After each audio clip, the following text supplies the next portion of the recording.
കേരളത്തിൽ ഇന്നും നാളെയും ഉയർന്ന താപനിലയ്ക്ക് സാധ്യത. സാധാരണയേക്കാൾ 2 മുതൽ 3 ഡിഗ്രി അധിക താപനിലയ്ക്ക് സാധ്യതയുണ്ട്.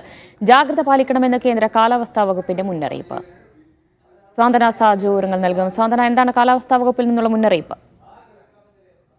ഇന്നും നാളെയും ഉയർന്ന താപനിലയ്ക്ക് സാധ്യതയുണ്ട് എന്നുള്ള ഒരു മുന്നറിയിപ്പാണ് ഇപ്പോൾ കാലാവസ്ഥാ വകുപ്പ് നൽകിയിരിക്കുന്നത്. സാധാരണയേക്കാൾ 2 മുതൽ 3 ഡിഗ്രി അധിക താപനിലയ്ക്കുള്ള സാധ്യതയാണ് നിലവിൽ പ്രവചിക്കപ്പെട്ടിരിക്കുന്നത്.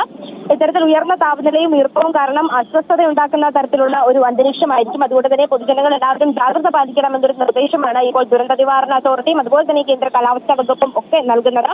പ്രത്യേകിച്ച് പകൽ 11 മണി മുതൽ 3 മണി വരെയുള്ള വെയിൽ, പകൽ സമയത്ത് ഏറ്റവും ചൂട് കൂടിയ സമയം 11 മണി മുതൽ 3 മണി വരെയുള്ള ഇടയ്ക്കുള്ള ഒരു വെയിലാണ്. അത് പരമാവധി ഏൽക്കാതിരിക്കാൻ ശ്രമിക്കണം. ഇനി ഏതെങ്കിലും തരത്തിൽ പുറത്തേക്ക് പോകുകയാണെങ്കിൽ കുടയോ തുപ്പിയോ ഒക്കെ ഉപയോഗിച്ചുകൊണ്ട് വേണം പുറത്തേക്ക് പോകാൻ. അല്ലാത്ത പക്ഷം അസ്വസ്ഥത ഉണ്ടാക്കുന്ന ഒരു കാലാവസ്ഥയാണുള്ളത്. ദേഹാസ്വാസ്ഥ്യം അടക്കം ഉണ്ടാകാനുള്ള ഒരു സാധ്യതയുണ്ട് എന്നും ഇപ്പോൾ കാലാവസ്ഥാ വകുപ്പ് അറിയിപ്പിൽ പറയുന്നുണ്ട്. ഏതെങ്കിലും തരത്തിലുള്ള ഒരു ബുദ്ധിമുട്ട് വെയിലേറ്റതുമായി ബന്ധപ്പെട്ട ഉണ്ടാകുകയാണെങ്കിൽ ഉടനടി തന്നെ വൈദ്യസഹായം തേടേണ്ടതുണ്ട് എന്നും കാലാവസ്ഥാ വകുപ്പ് അറിയിച്ചിട്ടുണ്ട്. അത് മാത്രമല്ല, കേരള തീരത്തുടനീളം ഇന്നും അതുപോലെ തന്നെ നാളെയും കള്ളക്കടൽ പ്രതിഭാസത്തിനുള്ള സാധ്യതയുണ്ട് എന്നും ഇപ്പോൾ സമുദ്ര സ്ഥിതിപഠന ഗവേഷണ കേന്ദ്രം അറിയിച്ചിട്ടുണ്ട്.